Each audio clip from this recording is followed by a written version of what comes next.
두산 로보틱스 주주 여러분들 반갑습니다. 강프로입니다. 자, 오늘 두산 로보틱스가 11%대 강세의 구간에 들어왔습니다. 물론 장중에는 19%까지 강세 폭을 키웠었어요. 근데 고가에서 조정을 조금 보이고 있다. 근데 제가 금요일 날부터 제가 이야기를 드렸었던 게 일단 신고가 구간에 들어왔고요. 그리고 신고가 구간에 들어오면서 발생됐었던 상황은 추가적으로 상승이 가능한데, 이 추가적으로 상승이 가능한 게 기술적인 내용도 포함이 되지만 기업에서의 수요가 지속적으로 늘어날 수밖에 없다는 이야기를 제가 계속 드려왔습니다. 일단 지난 금요일 날에도 드려왔고요. 지난주에 제가 두산 로보틱스 영상을 계속해서 올리면서 성장 산업에 대해서, 성장 산업에 대한 부분이 어떤 식으로 이해를 해야 되는지를 계속해서 이야기를 드려왔죠. 자, 제가 실제 예를 한번 드릴게요. 자, 엔비디아 같은 경우에 올해 100불부터 시작해서 500불까지 상승폭이 굉장히 강하게 발생을 했습니다. 근데 이런 과정에서 어떤 상황이 나왔었나요? 기업의 수요가 발생한 거죠. 그쵸? 올해 1월 달에 챗 GPT를 통해서 AI에 대한 방향성이 결정이 됐고요. 그리고 나서 AI 반도체에 대한 수요가 굉장히 큰 폭으로 증가하고 있다. 그쵸? 넘치고 있다는 내용을 젠슨 황 엔비디아 CEO가 직접 나와서 5월 달에 이야기를 직접 얘기한 내용입니다. 그리고 나서 지금 엔비디아 실적이 지난주에 나왔는데 실적 증가 폭만 어느 정도로 발생을 했는지, 자, 지금 한번 이야기를 드려볼게요. 엔비디아 실적 보겠습니다. 자, 요 내용인데 엔비디아 일단 지난주에는 하락 마감이 됐고요. 물론 상승폭이 컸기 때문에 실적이 아무리 기대치 이상이 발생이 됐더라도, 그쵸, 가격 반영이 먼저 됐기 때문에 조정 구간을 어느 정도까지는 보내야 됩니다. 근데 성장세가 꺾이지 않았다는 부분을 확인을 했죠. 그쵸? 확인을 했기 때문에 추가적으로 상승이 가능한 거고, 그게 신고가 이유가 되는 겁니다. 자, 그리고 나서 실적치를 한번 보면 매출도 있고 여러 가지 내용들이 있지만 미증시에서는 요 내용만 보면 되는 겁니다. 주당 순이익 증가폭이, 자, 보세요. 자, 적자를 봤었던 22년 3분기 빼고요. 1분기부터 보면 어느 정도로 상승폭이 발생을 했나요? 그쵸? 굉장히 큰 폭으로 발생을 했죠. 주당 0.88달러에 불과하던 주당 순이익이 4.02달러까지 상승을 했습니다. 그쵸? 한 4배 정도 상승이 나온 거죠. 자, 이렇게 주가가 올라가서 실적에 대한 증명을 한 기업들은요, 무엇보다 추가적으로 상승이 가능한데, 그건 주가가 미래 가치를 반영하기 때문에 그렇습니다. 자, 그러면 엔비디아 상황에서 봤듯이 AI 반도체에 대한 수요가 계속해서 진행이 되고 있다는 거잖아요. 그렇기 때문에 한국 시장에서도 반도체 종목들이 계속 강세를 보일 수밖에 없다고 제가 이야기를 드렸던 거고, 무엇보다 두산 로보틱스 같은 경우에도 기업들의 수요가 계속해서 발생할 수밖에 없는 구조를 가지고 있는 게 스마트 팩토리 때문에 그렇습니다. 자, 두산 로보틱스는 협동 로봇의 강자예요. 협동 로봇은요, 그쵸, 사람하고 같이 일을 하는 로봇을 의미를 하는데, 자, 인건비는 계속해서 늘어납니다. 그러면 인건비에 대한 부담은 앞으로 경기가 침체 국면에 들어가도 증가하는 건 어떻게 막을 수가 없어요. 이거는 계속해서 증가를 하는 과정에서 인건비 부담을 가지게 되고요. 무엇보다 인건비는 늘어나는데, 그쵸, 뭔가 복지나 여러 가지 좀 이런 부분들을 계속해서 강조를 하다 보니까 어떤 부분이 발생합니까? 생산 효율 자체가 떨어진다. 자, 그러면 이 생산 효율도 높이고, 그쵸, 초기 투자금이 많이 들긴 하겠지만 그런 부분을 감안했을 때 앞으로 인건비가 상쇄하는 그런 부분을 많이 커버할 수 있다는 거죠. 그러면 로봇 관련된 내용은 어쩔 수 없이 성장 섹터에 넣어놓고 보는 게 맞습니다. 그래서 보세요. 포스코 DX도 보면, 자, 이런 시세가 왜 발생을 하는 걸까요? 그쵸? 올해 들어서 2차 전지가 강세를 보이면서 3월달, 4월달에 계속 강세를 보였고, 추가적으로 저가 대비해서 10배 정도의 상승세를 보였는데 왜 지금 주가 안 빠지나요? 그쵸? 많이 올랐으니까 매물 소화 과정을 거치는 과정이고요. 이 과정이 끝나면 추가적으로 상승이 가능한데 이건 안 빠졌기 때문에 그렇습니다. 신고가를 계속해서 유지하고 있다는 거죠. 자, 성장세가 꺾였다면요, 시장의 판단을 믿으라는 겁니다. 시장에서 계속해서 아래에서 매수 구간이 잡히기 때문에, 그쵸, 이런 상황이 발생하는 거고, 그리고 제가 말씀드리는 내용은 한 가지 내용이에요. 포스코 DX를 포함해서 두산 로보틱스 그리고 레인보우 로보틱스까지도, 그쵸, 앞으로 추가적인 상승세가 가능한데 어느 정도까지 강세폭이 이어질 수 있을까? 그건 포스코 DX를 기준해서 보면 됩니다. 근데 두산 로보틱스 같은 경우에는 지금 시가총액이 5조 4,500억이고요. 레인보우 로보틱스는, 그쵸, 고가 대비해서 하락했기 때문에 3조대를 기록하고 있고요. 그리고 포스코 DX는 지금 시가총액 기준에서 보면 8조 대에 있습니다. 근데 지금 주가 안 빠지죠. 더 간다는 겁니다. 이걸, 그쵸, 포스코 DX를 기준해서 우리가 최대한 올라갈 수 있는 시가총액을 미리 예상해 볼 수 있다는 건데, 이 부분을 믿을 게 아니라 기본적으로 최대 올라갈 수 있는 폭은, 그쵸, DX를 기준해서 보되,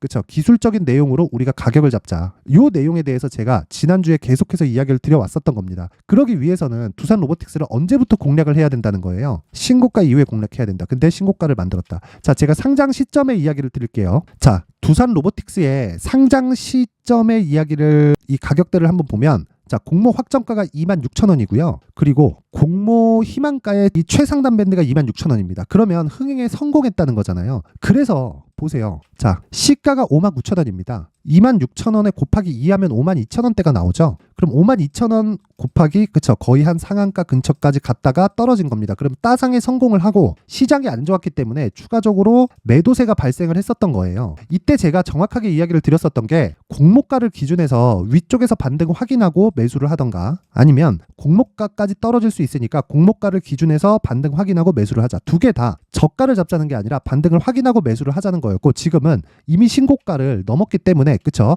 떨어져도 6만 원이 한계다. 떨어져도 6만 원이 한계인데 이 구간에서 내가 해야 될 건 단 한 가지예요. 얼마에 매수를 해야 되는지가 중요하고 내려갈 때 담을 건지 아니면 바닥을 확인하고 올라갈 때 담을 건지 이 구간에 대해서 계속해서 이야기를 드리고 있죠. 제 개인적인 판단으로는 지금은 그쵸 돌파한 이후에 자 하루 이틀 동안에 매물 소화 과정을 거치고 추가적으로 상승세가 나왔죠. 그쵸? 그리고 나서 돌파 구간에 잡는 겁니다. 근데 지금 같은 경우에는 이미 DX의 시세로 인해서 그쵸? 대장주의 움직임을 그냥 잡은 거예요. 자, 그리고 제가 DX랑 두산 로보틱스랑 자꾸 이렇게 막 엮어서 보니까 뭐 다르다고 생각하시는 분들이 있을 수 있는데 기본적으로 로봇주가 강세를 보이는 이유는 스마트 팩토리 그리고 AI 때문에 그렇습니다. 그리고 그 둘 중에서 포스코 DX의 시가총액이 가장 높은 위치를 차지하고 있고요. 그리고 올해 들어서 시세도 가장 많이 나왔습니다. 자, 그러면 지금 가격에 대비해서 그쵸? 저가를 보면 비싼 건 맞다. 하지만 지금부터 추가적으로 상승할 폭, 즉 앞에 부분을 먼저 반영하는 가격적인 요소를 내가 대입해서 본다면 지금 상황은요. 전혀 그쵸? 무리가 없는 구간이고 무엇보다 시세가 계속해서 나오고 있고 이런 구간에서 주도하고 있는 세력들이 연기금이다. 그쵸? 지금 들어오는 자금들은요 쉽게 빠져나가는 자금들이 아닙니다. 물론 매도를 하는 부분이 있겠죠. 매도를 하는 부분이 있을 겁니다. 근데 그런 부분에 우리가 적극적으로 공략할 수 있는 가격 전략이 만들어져 있어야 돼요. 그래서 제가 계속해서 이야기를 드립니다. 주식시장에서 가장 중요한 건 가격 전략이고 그리고 단기 보유 전략, 즉 내가 2주 안에 수익을 낼 수 있는 가격대를 의미를 한다. 그렇죠? 그리고 무엇보다 기업 측에서의 수요가 계속되고 있고 그리고 제가 지난주에도 이야기를 드렸는데 두산 로보틱스의 CEO가 그쵸 상장 시점에 이야기를 한 게 무슨 이야기를 했나요? 내년이면 흑자 전환에 가능하다. 그러면 기본적으로 성장성을 인정했기 때문에 상장을 시켜준 건데 매출액이 그쵸 늘어나는 상황이 계속해서 나와야 돼요. 파도 보셨죠? 파도가 지금 어떤 상황입니까? 매출이 꺾였기 때문에 그쵸 개박살이 난 거예요. 근데 두산 로보틱스는 사실상 그런 이유 자체는 없죠. 파도는 대기업을 끼고 와서 이 대기업을 빌미로 상장했고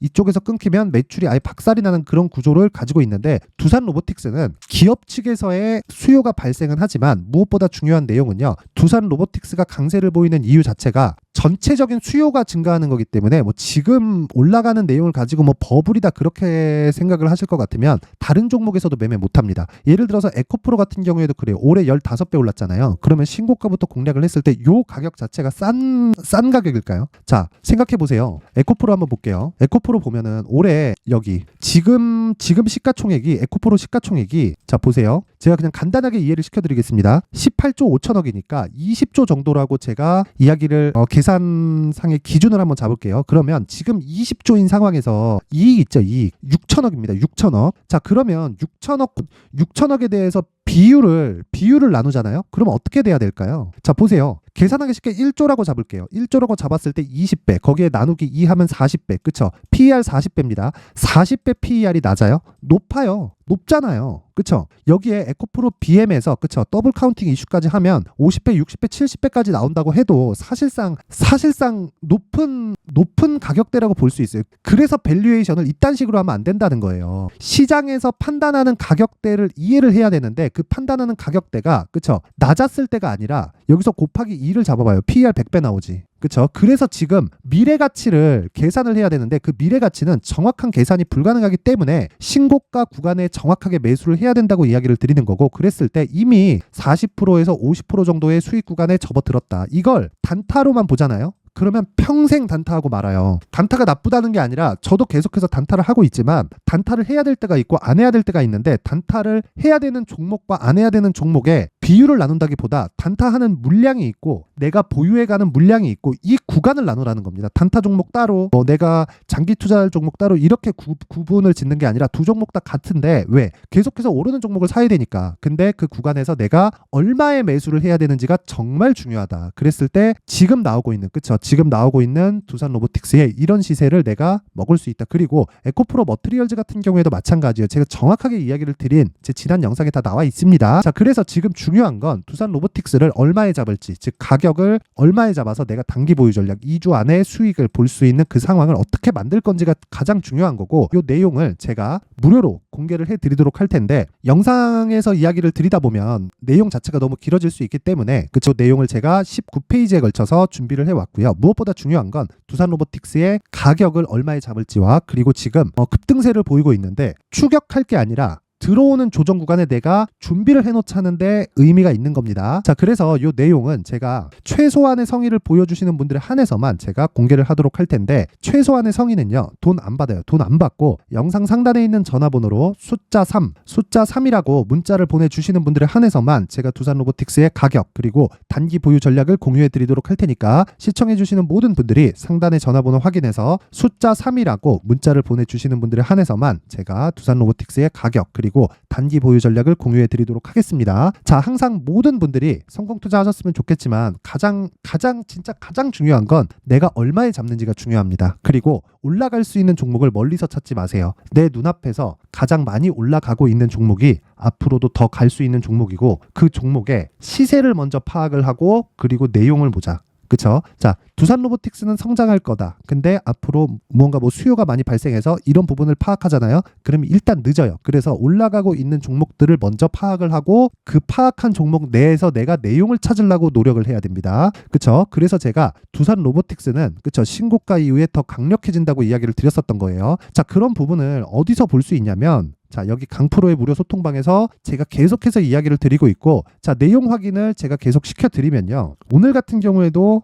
단타에 성공을 했고요. 자, 내용 확인하겠습니다. 여러 가지 이야기를 하고 있죠. 위메이드 같은 경우에도 2%대 반등 중인데 오를 때 추격하진 않는다. 그렇죠. 위메이드 같은 경우에 하락폭이 너무 크기 때문에 신고가를 만들었고 신고가 이후에 매물 소화 과정을 거쳐야 되는데 그 매물 소화 과정을 거치는데 여기 보이시나요? 15일 그쵸. 영업일로 3주 정도의 횡보가 필요하다. 3주 동안 제가 추적을 해 나가겠다는 거죠. 지금 바로 매수하는 게 아니라. 그리고 여기도 보면 에코프로 머트리얼즈 같은 경우에도 그렇습니다. 자, 오늘 29,000원을 돌파하긴 했지만 종가까지 지키는지 못 지키는지 여부에 따라서 35,000원까지 갈 수 있는 상황이 만들어집니다. 자, 보세요. 이게 에코프로 머트리얼즈가 아니라 AD 테크놀로지입니다. 요거는 제가 지난 목요일 날 매수한 종목이에요. 확인시켜 드리면 지난 목요일 23일입니다. 자, 보세요. 23일 AD 테크놀로지 26,600원 매수, AD 테크놀로지 26,700원까지 그냥 위쪽으로 올려서 사라. 이거 시세 어떻게 됐습니까? 자, 금요일 날 강세 보였죠. 그쵸? 금요일 날 7%대 강세, 오늘 6%대 강세, 3만 원을 넘기 위한 목전에 와 있다. 그럼 또 신고가 만들잖아요. 근데 이미 7월 달에 신고가를 만든 종목이고 제가 한 달, 두 달, 세 달, 네 달을 계속해서 추적한 결과 이틀 동안 몇 프로입니까? 15%의 수익을 냈다.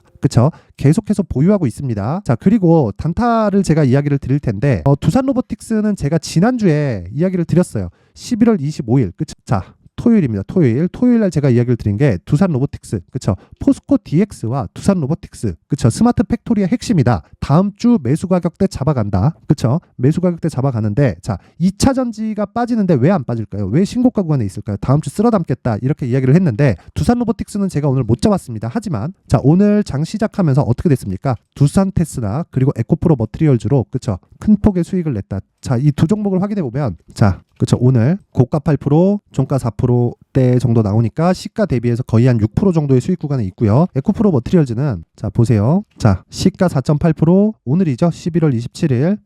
종가 28%. 그쵸? 지금 상한가 부근에 있습니다. 하루에 상한가를 잡기 위해서는 이렇게 신고가 구간을 추적을 해야 된다. 자, 제가 최대 3종목을 여기 소통방에서 장 시작 전에 공개를 합니다. 여기 보면 8시 57분, 8시 59분. 근데 둘 다 공통점이 있죠. 뭐가 있습니까? 신고가다. 그쵸? 이렇게 신고가에 대해서 이해를 해야지만 내가 이런 매매를 이어갈 수 있고, 두산 로보틱스는 제가 오늘 그쵸? 주말에 추적을 하겠다고 했는데도 불구하고, 이번 주에 쓸어 담겠다고 했는데도 불구하고 바로 올라가 버렸어요. 그러면 조정 구간에 노려서 제가 계속 가격을 추적하겠죠. 이 구간을 어떻게 잡아야겠느냐? 당연히 소통방에서 진행을 하고요. 그리고 여기서 계속되는 신고가 종목에 대한 단타도 진행을 하고 있다. 그래서 오늘 수익이 얼마? 15% 정도 평균적으로 두 종목 평균 잡았을 때 두산 테스나가 거의 한 5% 정도, 그리고 에코프로 머티리얼즈가 상한가니까 15% 이상이 나오겠죠. 그렇죠? 두 종목 평균 잡으면. 자, 그러면 신고가에 대한 이해를 하고, 내가 신고가에 대한 이해를 하면서 단기적으로 수익을 보고, 그리고 무엇보다 이 부분에 대해서 내가 심리를 안정시켜서 계속해서 이해를 해 나가고 싶다. 그쵸? 이런 분들이 있을 겁니다. 이런 분들은 소통방으로 들어오세요. 제 긴 말 안 드리겠습니다. 상단에 있는 전화번호로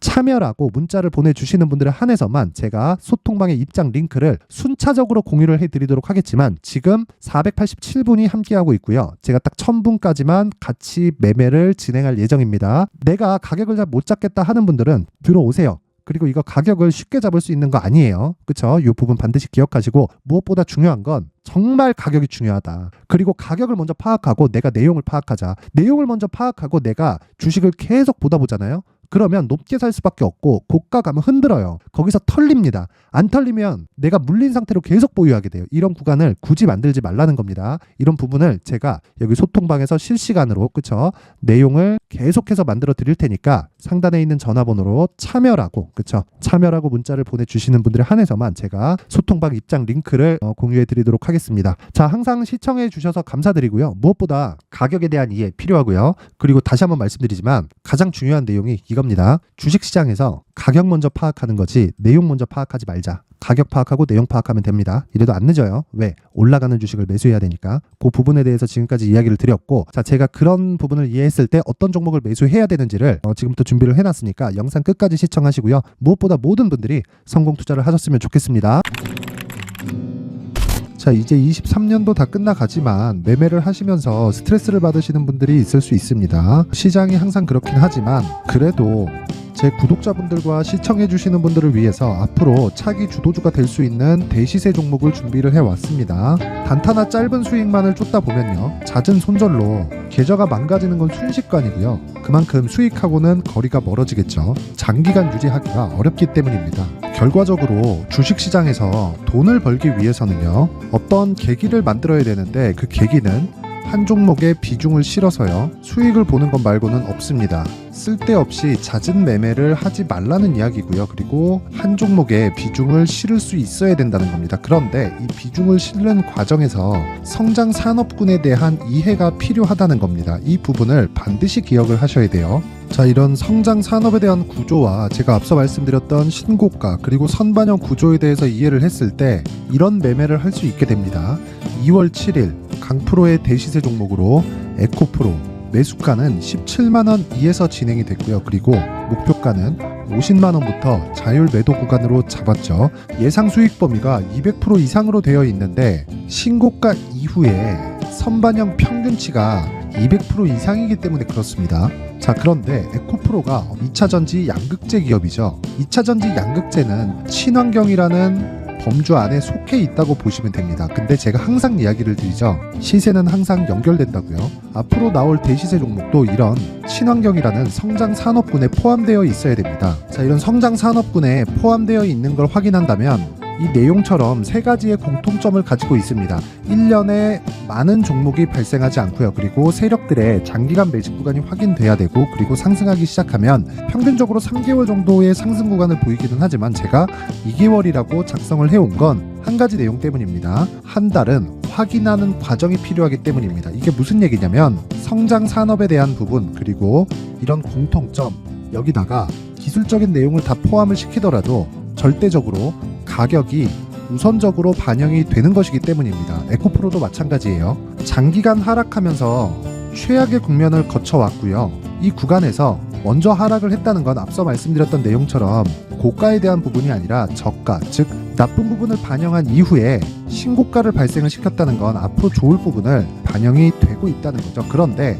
본격적인 시세는 신고가 이후라고 말씀을 드렸고 지금은 매물 소화 과정을 보내고 있습니다. 앞서 말씀드린 대로 가격 먼저 분석을 끝냈죠. 그리고 나서는 정부 정책의 방향과 맞는지를 체크를 해야 되는 겁니다.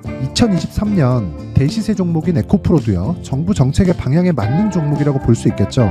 물론 이런 종목들도요, 신고가 이후에 시세를 낸다는 건 반드시 기억하고 있어야 됩니다. 자, 이런 내용을 토대로 23년 상반기 에코프로와 같은 대시세 종목을 준비를 해왔습니다. 자, 하반기 대시세 종목은 영상 상단의 전화번호로 대시세라고 문자를 보내주시는 분들에 한해서만 공유해드리도록 할 테니까 영상 상단의 전화번호 확인해서 하반기 대시세 종목으로 큰 수익 내셨으면 좋겠습니다.